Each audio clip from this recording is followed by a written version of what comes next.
మండలం నార్తురాజుపాలెం ZP హైస్కూల్లో VPR foundation తరఫున 20 లక్షల వ్యయంతో నిర్మించిన అత్యాధునిక తరగతి గదులు అమృతధార వాటర్ ప్లాంట్ ను కోవూరు ఎమ్మెల్యే వేమిరెడ్డి ప్రశాంతిరెడ్డి ఘనంగా ప్రారంభించారు. ఈ సందర్భంగా ఆమె మాట్లాడుతూ గత ప్రభుత్వంలో నాడు నేడు పనులను అరాకొరాగా వదిలేయడం వల్లే గతంలో స్కూల్ అపరిశుభ్రంగా మారి లైబ్రరీ స్టోర్ రూమ్ గా మారిందని, తరగతి గదులు చాలక విద్యార్థులు తీవ్ర ఇబ్బందులు పడ్డారని గుర్తు చేశారు. ఈ సమస్యలను పరిష్కరించేందుకు ఎంపీ వేమిరెడ్డి ప్రభాకర్ రెడ్డి తరపున పాఠశాలను అన్ని మౌలిక వసతులతో తీర్చిదిద్ది విద్యార్థులకు అంకితం చేస్తామని, త్వరలోనే బెంచీలు, సైకిళ్లు కూడా అందజేస్తామని ప్రకటించారు.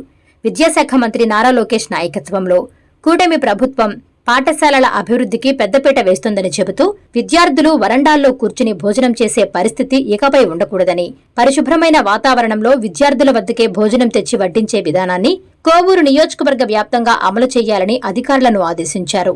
అలాగే గ్రామీణ ప్రాంతాల ప్రజలు వీపీఆర్ ఫౌండేషన్ ఆధ్వర్యంలో ఉచితంగా అందిస్తున్న వీపీఆర్ నేత్ర కంటి వైద్య సేవలను సద్వినియోగం చేసుకోవాలని ఎమ్మెల్యే ప్రశాంతిరెడ్డి పిలుపునిచ్చారు.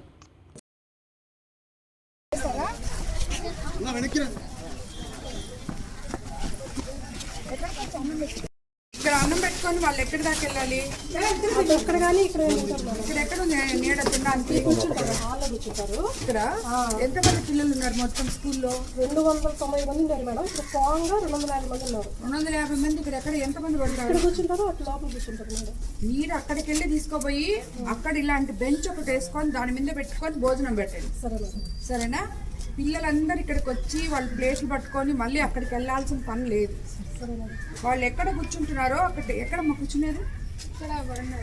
ఆ వరండాలో కూర్చుంటారు కదా, ఆ వరండా దగ్గర ఒక బెంచ్ వేసుకొని, ఇదే కదా మీ బెంచ్, ఎన్ని గిన్నెలు పెట్టుకుంటారు? దబర్లు వస్తాయి కదా, ఆ దబర్లు పట్టే అంత ఒక బెంచ్ పెట్టుకొని అక్కడ వడ్డించండి.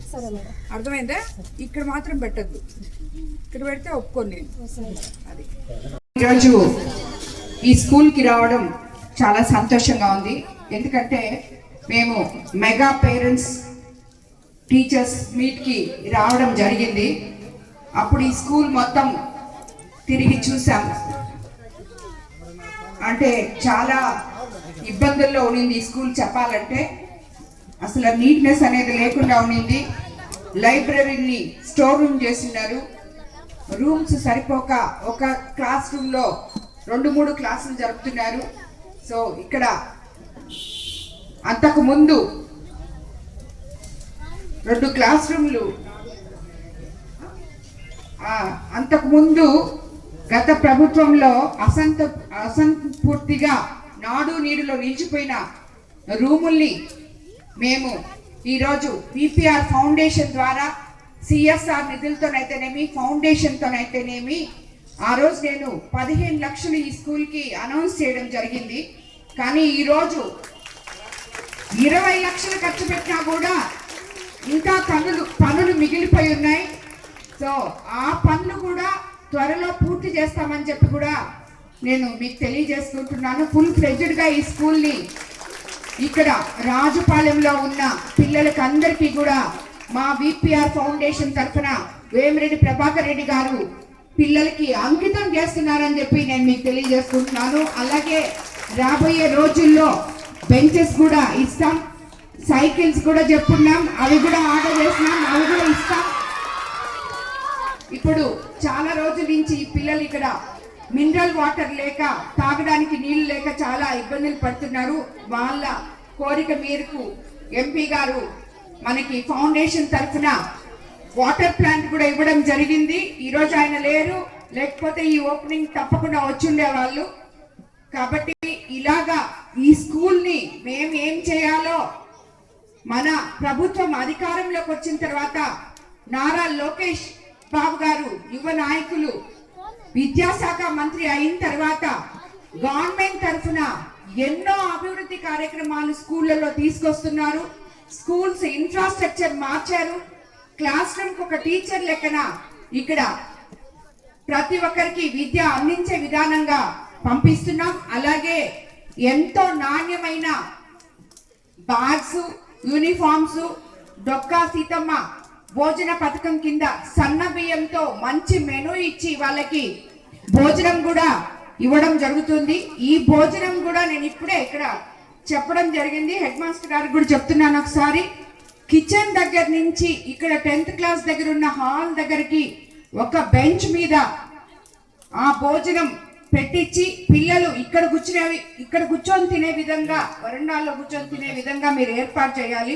పిల్లలు వంట రూమ్ దాకా నడుచుకొని పోయి ఆ ప్లేట్ ఎత్తుకొచ్చి మళ్ళీ ఇక్కడ కూర్చొని తినే విధంగా ఉండకూడదు. కాబట్టి మీకు ఆల్రెడీ డిఓ గారు కూడా మీకు ఒక సర్క్యులర్ పంపించిన, ప్రతి ఒక్కరికి నీట్ గా భోజనం పెట్టండి అని చెప్పి, దాన్ని ప్రతి స్కూలు, కోవూరు నియోజకవర్గంలో ఉన్న ప్రతి స్కూలు పాటించాలని నేను చెప్తున్నాను. కాబట్టి పిల్లలకి వంట ఎక్కడ చేస్తారో వంట గది దగ్గరికి పిల్లలు వెళ్ళాల్సిన అవసరం లేదు. వంట తీసుకొచ్చి ఇక్కడ పిల్లలకి వడ్డించాల్సిన అవసరం మీకుంది. ప్రభుత్వం అన్ని వసతులు కల్పిస్తుంటే వాటిల్ని సక్రమంగా ఎవరికి చెందాలో వాళ్ళకి చెందే విధంగా ఇక్కడ ఉన్న బాధ్యతాయుతమైన అధికారులు దాన్ని చేపట్టాలని చెప్పి నేను మీకు తెలియజేసుకుంటున్నాను. తప్పకుండా టీచర్స్, ఎవరైతే హెడ్ మాస్టర్స్ ఉన్నారో పిల్లల పరిరక్షణ చూసుకోవాలి. ఒక చదువే కాదు, ఇది కూడా చూసుకోవాలి. ఎందుకంటే మన ప్రభుత్వం ఏ ఒక్కటి కూడా మీకు ఇబ్బందులు లేకుండా చేస్తుంది. కాబట్టి మనం కూడా దానికి తగిన విధంగా వాళ్ళు ఇచ్చేదాన్ని పిల్లల వరకు వెళ్ళే విధంగా, అది కూడా శుచి శుభ్రతతో మనం ఇప్పుడు ఇవన్నీ చేసుకుంటున్నాం. ముస్తాబులు ఇవన్నీ చేసుకుంటున్నాం. అదే ఇప్పుడే నేను హెడ్ మాస్టర్ గారిని అడిగాను, ఇంత పెయింట్ చేపించాం, రూమ్స్ చేపించాం, అన్నీ చేపించాం, గాంధీ తాత దగ్గర అక్కడ ముందుగా ఉన్న గార్డెన్ ని మీరు శుభ్రం చేయించలేరా? ఒక్క రోజు ఒక మనిషిని పెడితే వాళ్ళకి డబ్బులు ఇస్తే ఒక 300-400 ఇస్తే అది అయిపోతుంది, నీట్ గా ఉంటది. స్కూల్ ని పరిశుభ్రంగా ఉంచుకోవడం కూడా ఒక బాధ్యత అని చెప్పి ఉపాధ్యాయులు కూడా గుర్తుపెట్టుకొని, ఎలాగైనా సరే పిల్లలతో ఒక కార్యక్రమమా ఎట్లాగా స్కూల్ మొత్తం నీట్ గా ఉంచేటట్టు మీరు చెప్తే వాళ్ళు చేస్తారు. సో అలాగా స్కూల్ ని మొత్తం నీట్ గా కూడా ఉండించుకోవాలని చెప్పి నేను తెలియజేసుకుంటున్నాను. అదే విధంగా రాబోయే రోజుల్లో ఈ స్కూల్లో ఇంకా ఏమేమి మిగిలినాయో ఆ పనులన్నీ కూడా చేసి మా విపిఆర్ ఫౌండేషన్ ద్వారానే కంప్లీట్ చేస్తాం అతి త్వరలో అని చెప్పి మీకు తెలియజేసుకుంటూ అందరికీ ధన్యవాదాలు తెలుపుకుంటున్నాను. Please subscribe SS News AP.